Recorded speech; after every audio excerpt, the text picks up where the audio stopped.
All right, so what we have here is a Wolfbox Level 2 EV charger from Amazon. The idea behind purchasing this was so that I could have it always connected, plugged in and on the wall, so that when we pull the car into the driveway, it's a matter of walking out, taking this off the wall, plugging it into the car and going. I didn't like taking the one that Ford gave us. You have to take it out of the car, hook it up, and I just didn't want to deal with that. So I went with this one for a couple reasons. One, I like the price, and if you purchase it now, they actually have a $30 off coupon, so it came out to $300. And it doesn't have all those Wi-Fi features. I didn't need it because, at least with the Mustang Mach E, all those features are built into the Ford app. So as far as setting up time to charge, stopping the charger remotely, you could do all that through the Ford app. So I really didn't need a smart one.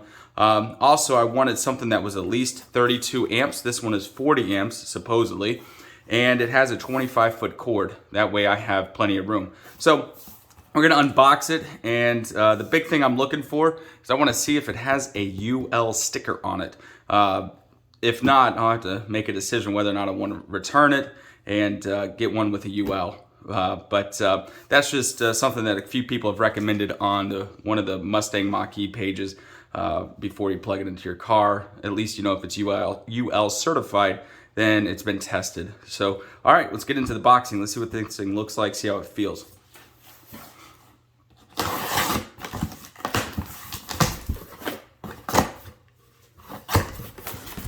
And what do you know?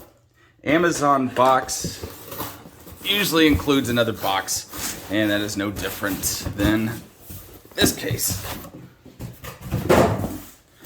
All right, I'm not getting into how nice the box is or anything. I'm not really an unboxer, but I just thought maybe you guys would want to see what this looks like when it comes to. All right, so first off, we got some hardware here.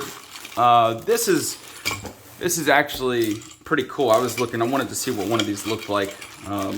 I haven't seen them in person, but this is something you put on the wall and you simply just plug your charger into it.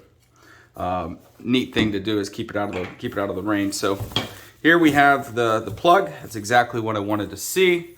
As it states in this, it's a NEMA 1450. That's what I have plugged into the house.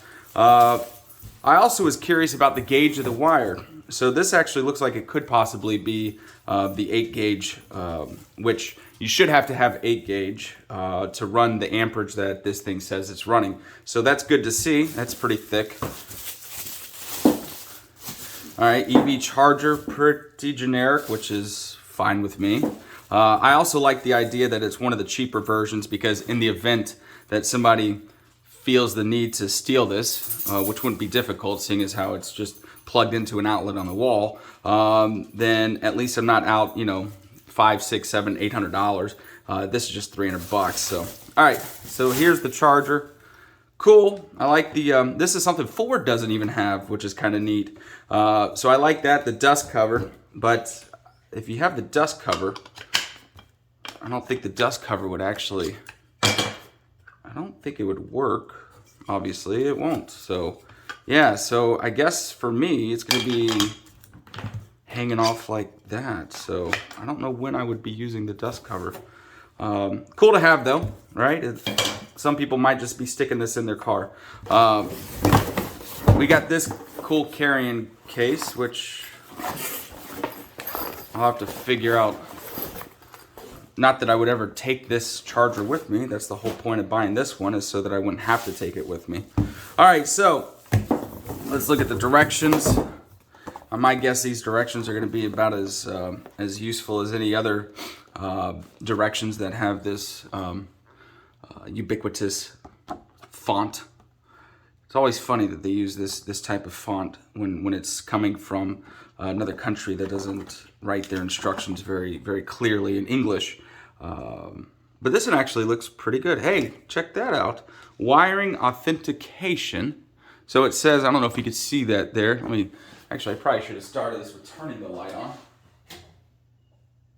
There we go. Probably better. Maybe not. So when it says wiring authentication, it says ULTUV. I'm not familiar with, I mean, I'm not an electrician, but I'm not familiar with what TUV, maybe you guys would.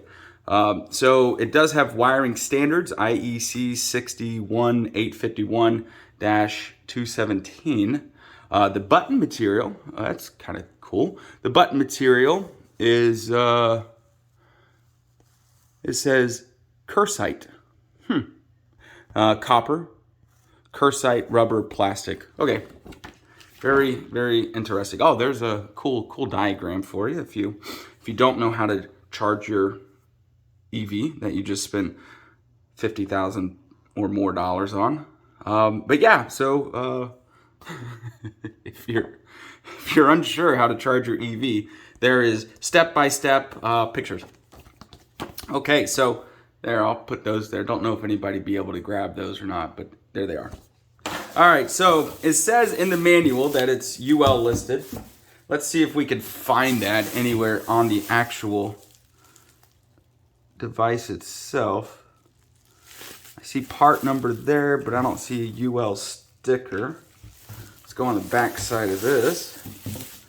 Specifications, warnings, fulfill standards, EN, IP rating, IP65. So that's pretty cool to see on this. The reason it's cool is because if you go to their Amazon page, it actually said IP rating of 55, not 65. But then it said that it was protected through dust, water, and then I started looking at the IP standards, and I felt like maybe they meant 65. So that's good to see. It actually says IP65, which is pretty neat. But what I don't like is it says rated current, 8 amp, 10 amp, 16 amp, 32 amp. Nothing is checked.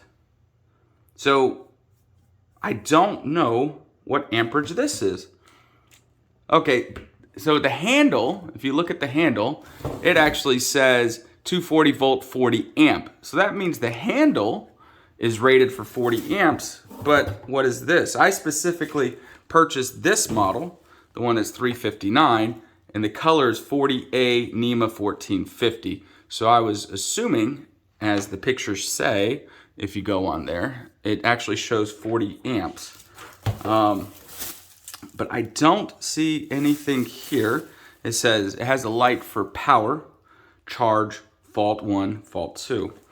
Fault 2. Cool. Okay. Again, I don't see any UL listed. I see specifications, warnings.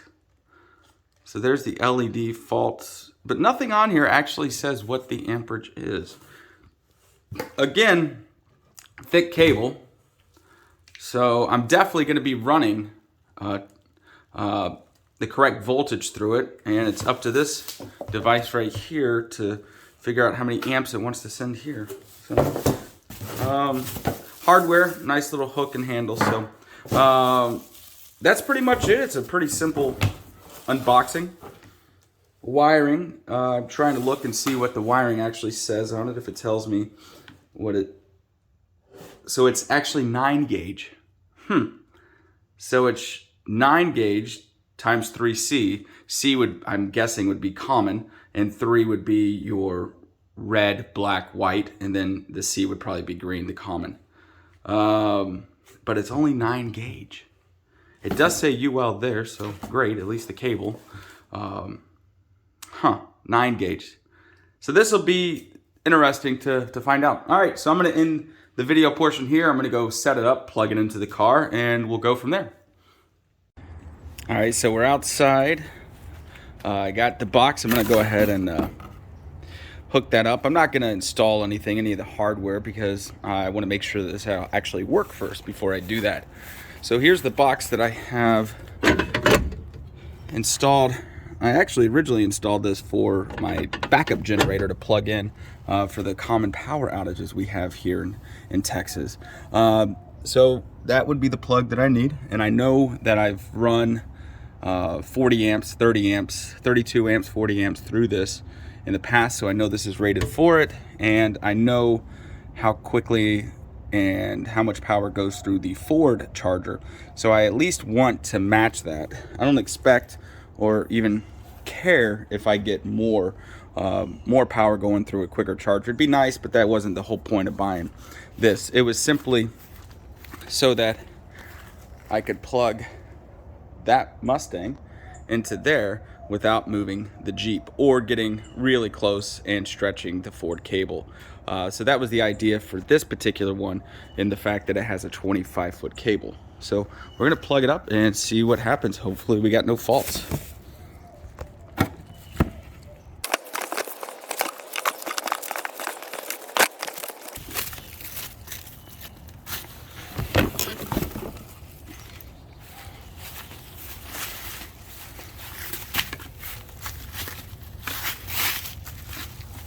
All right.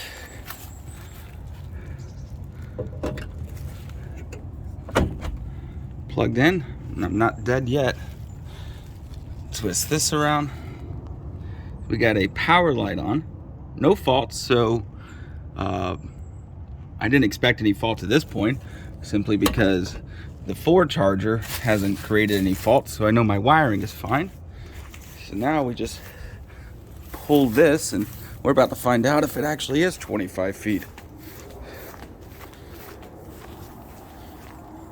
All right, this might be that moment where I realize 25 feet is subjective to who you're asking.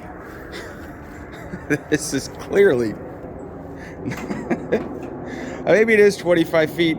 Maybe I should have looked and saw how long the Ford one that they sent me is, because I just assumed the Ford one wasn't 25 feet, but the Ford one might have been 25 feet. Regardless, here we go. We're gonna plug it in and see if it will accept it.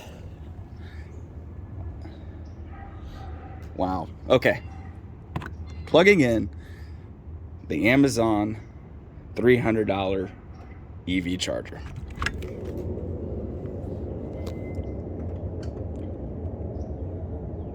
Wow, that took pretty quickly, actually. Usually there's a delay, but this indicator says it's charging. Nothing on fire. Let's see if we have any faults. It says charge, but I have no way of telling. How many amps is currently going through. So let's hop in the car and see if we can get any information.